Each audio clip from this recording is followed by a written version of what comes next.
আজকে 12ই আগস্ট, এখন দুপুর প্রায় 1টা। আমরা এই মুহূর্তে একটা সুন্দর পার্কে আছি। শুধু পার্ক নয়, এটা একটা ফোর্ট, অর্থাৎ প্রাচীনকালের কোনো এক রাজা মহারাজার দুর্গ, যার নাম বাগি বাহু ফোর্ট। জম্মু স্টেশন থেকে প্রায় 4-4.5 কিলোমিটার দূরে এই ফোর্টটা। আর আমরা দুজনে, আমি আর সৌমেন, পায়ে হেঁটে এখানে এসে পৌঁছেছি। এই মুহূর্তে একদম গলদঘর্ম অবস্থা আমাদের। একটু বিশ্রাম নিচ্ছি একটা পার্কের এই বেঞ্চে, আর কিছুক্ষণ পরে আমরা পুরো পার্কটা ঘুরে দেখবো, আপনাদেরকেও দেখাবো।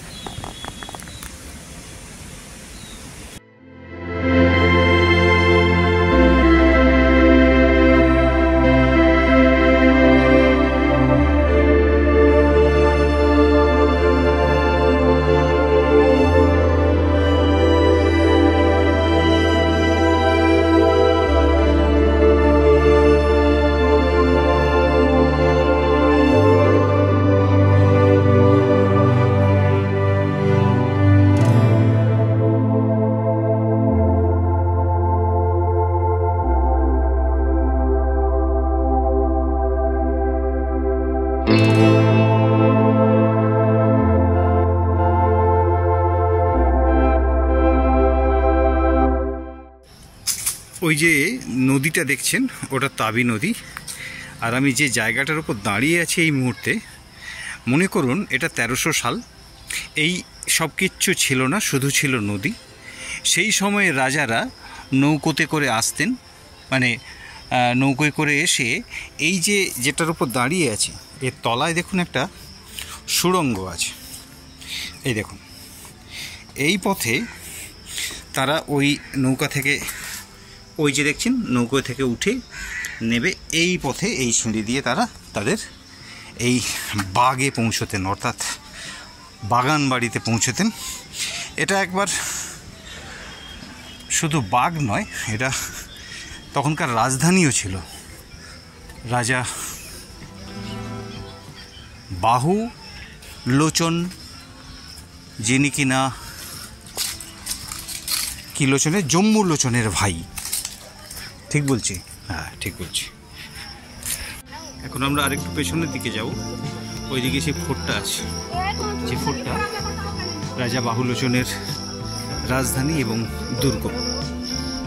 এখন পুরোটাই একটা পার্কের মতো, নানান ফুলে ভরা, নানান ফুলের বাহারে সুসজ্জিত। আর একটা মজাদার বিষয়, প্রচুর প্রজাপতি, প্রচুর ফড়িং আমরা দেখতে পেয়েছি এখানে। আর দৃশ্যটা সত্যি খুব সুন্দর, মনোমুগ্ধকর। আপনাদের কখনো যদি কাশ্মীরে বা জম্মুতে আসা হয়, তাহলে ওই জম্মু দাবি স্টেশন থেকে মাত্র 4.5 কিলোমিটার দূরে এই বাহুলোচন রাজা, যিনি কিনা 1300 সালের নাগাদ এখানে একটি দুর্গ স্থাপন করেছিলেন, রাজধানী করেছিলেন, জম্মুর রাজধানী এই জায়গাটাই।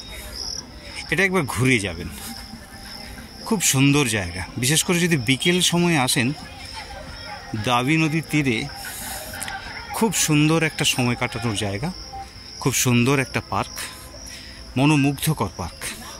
এখন পার্ক, সেই সময় রাজার রাজধানী। আর আপনারা জানেন, এই বাহুলোচন এর দাদা ছিলেন জম্মুলোচন। তাঁর নাম অনুসারেই এই এলাকাটার নাম হয় জম্মু। সেরকম আরেকটা নদী থেকে উঠে আসার জন্য আরেকটা পথ, এই দেখুন, এইটা সেই পথ। একটা কিংবদন্তি খুব প্রচলিত আছে এখানে, যে জম্মুলোচনের ভাই ওই বাহুলোচন, তিনি শিকারে বেরিয়েছিলেন এক সময়। আর সেই শিকারে এসে তিনি এইখানে বিশ্রাম নিচ্ছিলেন। আর সেই সময়ই দেখেন এই রাবি নদীতে বাঘ এবং একটি ছাগল একসঙ্গে জল খাচ্ছে পাশাপাশি। আর সেই দৃশ্য দেখে রাজা বাহুলোচনের একটা অদ্ভুত অনুভূতি হয় যে এমন একটা রাজধানী স্থাপন করা উচিত, এমন একটা রাজত্ব তৈরি করা উচিত যেখানে কারোর ভেতর কোনো ভয় থাকবে না। তাই নাকি তিনি এইখানে সেই রাজধানীকে স্থাপন করেন। এবং তাহলে সেই সময় এই যে জম্মুদ্বীপ, এই যে জম্মু, এই রাজার রাজত্ব খুব সুন্দর সাবলীল ছিল, যেখানে হিংসার ঠাঁই ছিল না। আমরা এবার সেই ফোর্টে উঠব, অর্থাৎ সেই ফোর্টটাকে কী বলে রে বাংলায়? দুর্গ। আমরা সেই দুর্গতে উঠব, যেটা খুব সুন্দরভাবে সাজানো এখন, তখন কেমন ছিল জানি না। কিন্তু সেই ফোর্টের বাইরে এখন যে কারুকার্যটা সেটা খুব সুন্দর। যেখান দিয়ে উঠবেন সেখানটা খুব সুন্দরভাবে সাজানো, নানান গাছ, নানান ফুল, নানান ফুলের গাছ, আর নানান কালারের প্রজাপতি, লঙ্গুর, অনেক লঙ্গুর। এই দেখুন একটা লঙ্গুর বসে আছে। আমরা প্রথমে গিয়ে যেখানটায় বসেছিলাম সেখানে অনেক লঙ্গুর ছিল। মাঝে মাঝে ভয় পাচ্ছিলাম যে এসে মারধর না করে আমাদের। এখানেও প্রচুর। এখন আমরা সেই দুর্গের ওপরে উঠব, ওপরে উঠছি।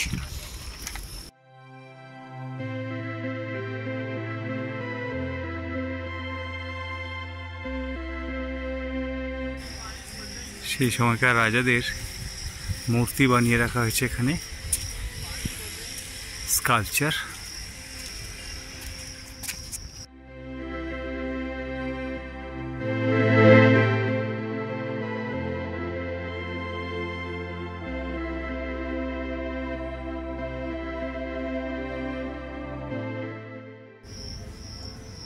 একটা ছাতিম গাছের তলায় বসে আছি।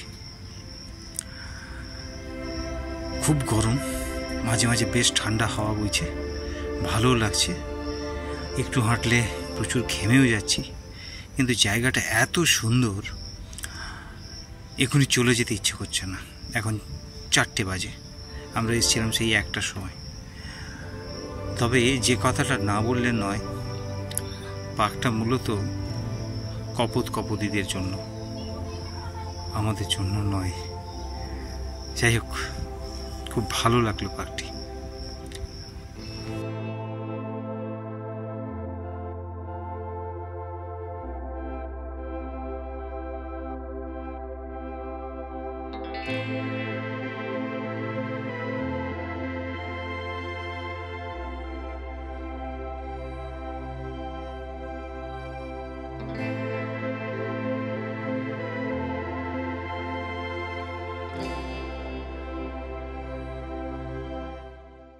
এটা হচ্ছে চাঁপা ফুল, খুব সুন্দর একটা গন্ধ, একটা মাদকতা আছে এই গন্ধে।